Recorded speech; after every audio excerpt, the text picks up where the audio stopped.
नमस्कार, कसे आहात? आज आहे सॅटरडे आणि मी माझ्यासाठी स्मूदी बनवते. ड्रायफ्रुट्स आहेत ते मी पाण्यात जरा वेळ भिजत ठेवले होते 2-1 तासासाठी. जसे की काजू, बदाम, पिस्ता आणि खजूर. ब्लेंडरमध्ये दूध टाकते आणि हे ड्रायफ्रुट्स टाकते.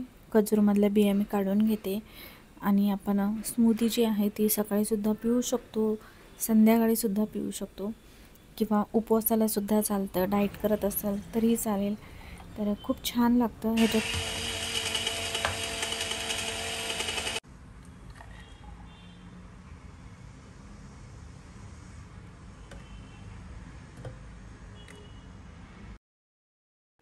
ह्याच्यात मी एक बनानासुद्धा टाकते आणि चिकूने दूध आणि बोर्नव्हिटा जे आहे ते पिलेलं आहे. त्यासाठी फक्त मी पिते, त्याला नाही आवडत आणि संदीपला पण नाही आवडत. फक्त मला आवडतं. तर माझ्यासाठी मम्मी करते. असं नाही आहे की त्यांना नाही आवडत म्हणून मी बनवत नाही. मला जे आवडतं ते सुद्धा मी बनवते. तर बसल्या बसल्या मी आता मटर साफ करते. मला बाहेरसुद्धा जायचं आहे. असंच काही थोडंफार सामान घ्यायचं आहे. आता हळदी कुंकू जवळच येतं आहे, तर त्यासाठी आता थंडीमध्ये मटर खूप चांगले भेटतात. खास करून छोटे जे टेम्पो असतात, स्टॉल असतात त्याच्यावर. तर मी मटर स्वच्छ धुवून घेतले होते आणि आता मी एका जारमध्ये तसेच ठेवून दिले आहे आणि मी पोहे बनवते संध्याकाळी आमच्यासाठी. तर जेवायचं आहे, पण उशिरा जेवायचं आहे आम्हाला. त्यासाठी मग संध्याकाळी मस्त पोहे बनवते. पोहे खायची आम्हाला इच्छा झाली त्यामुळे, आणि संडे आहे तर चालतं. कढीपत्ता जे आहे ते मी झाडाचं तोडून आणलं आहे, त्यामुळे ते थोडंसं पिवळं दिसतंय. माझ्याकडे संपलं आहे, तर आता आज नाही तर उद्या मी सगळ्या भाजी वगैरे आहे ते घेऊन येईल.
आता क्रिसमस जवळच आलेला आहे आणि डिसेंबरसुद्धा संपत आलं आहे. माझ्याकडे मोठं क्रिसमस ट्री आहे, पण यावेळेस आम्ही हे छोटंसं ट्री जे आहे स्टडी टेबलवर, तर त्यालाच आम्ही डेकोरेट करतो आहे. तर काही आहेत, स्टार आहे, गिफ्टचे बॉक्स आहेत, परत चॉकलेट्स आहेत, तर ते सगळं आम्ही लावतो आहे. चिकूला फार आवडतं आणि माझ्याकडे जे मोठं ट्री आहे ना क्रिसमस ट्री, तर ते यावेळेस तेवढं काही इच्छा नाही आहे लावायची. त्यासाठी आम्ही हे छोटंवालं जे ट्री आहे तेच लावतो आहे. आणि एक सांत्याची कॅप आहे, तर ती स्पायडरमॅनला चिकू घालतो आहे. या वस्तू आपण व्यवस्थित ऑर्गनाईज करून ठेवल्या ना तर रिपीट यूज करू शकतो. दरवेळेस काय आपण नवीन नवीन घेत नाही.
आता जो गुरुवार येतोय तो 4था गुरुवार आहे मार्गशीर्षचा. तेव्हा आपण हळदी कुंकू करतो आणि आपण बऱ्याच वेळा हळदी कुंकू करतो तेव्हा आहे ना काही आपण असं पुस्तक देतो, फळं देतो. तर ते पण मी हळदी कुंकूचं घेऊन आली आहे आणि ही एक प्लेट आहे ती माझ्यासाठीच आणली आहे मी नैवेद्यासाठी. माझा विचार होता की अशाच प्लेट्स द्याव्या म्हणून, पण 250ला ही एक प्लेट आहे, त्यामुळे मग मी नको म्हटलं, जाऊ दे. खूप महाग वाटत होते आणि ही एक प्लेट आहे 250ला आणि अशीच एक अजून एक प्लेट होती, थोडी पातळ होती ती 200ला. तर ही जास्त पातळ नाही आहे, थोडी हेवी आहे, जास्त काही नाही, पण छान आहे क्वालिटी वगैरे. त्यामुळे ती एक मी आणली आहे माझ्यासाठी, मला रोज नैवेद्य दाखवायला लागतं म्हणून. आणि हे एक अगरबत्तीचं स्टँड आणलेलं आहे छोटंवालं. तसं पण मी द्यायचा विचार केला, पण ते पण 200ला काहीतरी आहे, मला आठवत नाही मी, कारण ह्याच्यासोबतच घेतलं आहे त्यासाठी. माझ्याकडे एक आहे तर ते ना खूप छोटं होतं, तर त्याच्यात व्यवस्थित मला अगरबत्तीसुद्धा लावता येत नव्हती आणि ते खूप काळं पडत होतं, व्यवस्थित मला घासता पण येत नव्हतं. त्यासाठी मग मी हे आणलं माझ्यासाठी. आणि हे जे छोटंवालं आहे अगरबत्तीचं स्टँड, ते मी हळदी कुंकूसाठी आणलं आहे. पहिले ही प्लेट बघा किती छान आहे केळीच्या पानाची. ह्याच्यात आपण रोज नैवेद्य दाखवू शकतो आणि चपाती, भाजी, डाळ, भात, एखादी गोड पदार्थ असेल तर तोही त्याच्यात व्यवस्थित बसतं सगळं. आणि हे एक स्टँड आणलं आहे मी, घरी आपल्याला लागतंच नेहमी त्यासाठी. आणि हळदी कुंकूसाठी आणलं आहे ते मी हे छोटेवाले. हे खूप मला क्यूट वाटले आणि खूप सुंदर वाटलं. आपल्याकडे स्टँड जरी असेल ना तरी पण कधी आपण कोणतीही पूजा करत असतो ना तेव्हा मग आपल्याला तशा वेळेस हे स्टँड भेटत नाही, त्यामुळे मी हे आणलं आहे. आणि उपयोगाची वस्तू आहे, ज्याला पण आपण देऊ त्याला हे बघून आपली आठवण नक्कीच येणार. मला तरी असं वाटतं की आपण हळदी कुंकूला असं काहीतरी द्यावं की ती वस्तू बघून त्यांना आपली आठवण तर यावीच आणि ती वस्तू महत्त्वाचं म्हणजे त्यांना उपयोगात यावी. त्यासाठी मग मी हे आणलं आहे. मी दिवेसुद्धा दिले होते. संक्रांतीच्या वेळेस मी हळदी कुंकू केलं होतं तेव्हा मी ते दिवे दिले होते, त्याच्यावरतून झाकायचं सुद्धा होतं. तर मला यावेळेस या प्लेट द्यायच्या होत्या, थोड्या महाग वाटल्या, त्यासाठी मग मी हे आणलं. हे पण छान आहे आणि क्यूट आहे. तर हे मला 100 रुपयाला एक मिळालं. ह्याच्यामध्ये छोटंसुद्धा होतं आणि यापेक्षा थोडीशी मोठी साईजसुद्धा होती, तर ते 150ला होतं आणि हे जे आहे ते 100ला. ह्याचा जो शेप आहे ना तो कलशासारखा आहे म्हणून छान वाटलं मला. आणि आपण पुस्तकसुद्धा देतो हळदी कुंकूला, तर मी सुरुवातीला केलं होतं तेव्हा मी दिलं होतं, पण प्रत्येक वेळा आपण जेव्हा पुस्तक देतो ना तर ते जमा होत राहतं, मग त्याचं करणार काय. त्यासाठी मग असं एखादी वस्तू द्यायची, उपयोगाला पण पडते आणि आपली आठवण पण येते त्यांना. संध्याकाळची देवपूजा, मी देवपूजा करून घेते आता. आणि चिकूचं जे आहे क्रिसमस ते पण झालं आहे डेकोर करून. आणि मी मंदिरातल्या पायऱ्या बनवायला टाकल्या होत्या, तर त्यासुद्धा आज देणार आहेत, तर तेही मी तुम्हाला येणाऱ्या ब्लॉगमध्ये दाखवेल.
आज मी हिरवी चण्याची भाजी आहे ती बनवते. तर मी एकदम सिंपल पद्धतीने बनवते. कढईमध्ये टाकते जिरे आणि लसूण टाकते, बाकी काही टाकत नाही. या भाजीला दूध पण नाही, अशीच बनवतात. थोडी खारट असते त्यासाठी, पण मी कधी पण धुवूनच घेते. आणि गावावरून आणली आहे, तर पप्पा माझे परत गेले होते तर तेव्हा त्यांनी घेऊन आले होते. तर तीच भाजी करते मी. मिरचीची पेस्ट केली आहे. एकदम सिंपल भाजी आहे. मलाही माहिती नाही याची परफेक्ट रेसिपी, पण मी असं अंदाजे बनवते. तर ह्याच्यासोबत आज भाकरी बनवते, चण्याची भाजी आणि भाकरी, बस एवढंच आहे आजचं जेवण. भाजी खूप छान लागते ही हिरवी भाजी. पालेभाज्या तर सगळ्याच आम्ही खातो. आणि आत्ता मात्र मी ह्याच्यात वरतून भाजीमध्ये मीठ टाकते आणि हळद टाकते, कारण पालेभाज्या दिसताना जास्त दिसतात पण शिजल्यानंतर कमी होते, त्यासाठी मीठ मी शेवटी टाकते. आणि आज मी बनवते भाकरी, तर चण्याची भाजी आणि भाकरी असं सिंपल जेवण आहे. आणि आज आहे सुट्टी, त्यामुळे आम्ही गेलो होतो लॉंग ड्राईव्हला बाहेर. असा सिंपल ब्लॉग. तर वस्तू कशी वाटली हळदी कुंकूसाठी तेही मला सांगा. भेटूया अजून एका नवीन व्हिडिओमध्ये. तोपर्यंत बाय.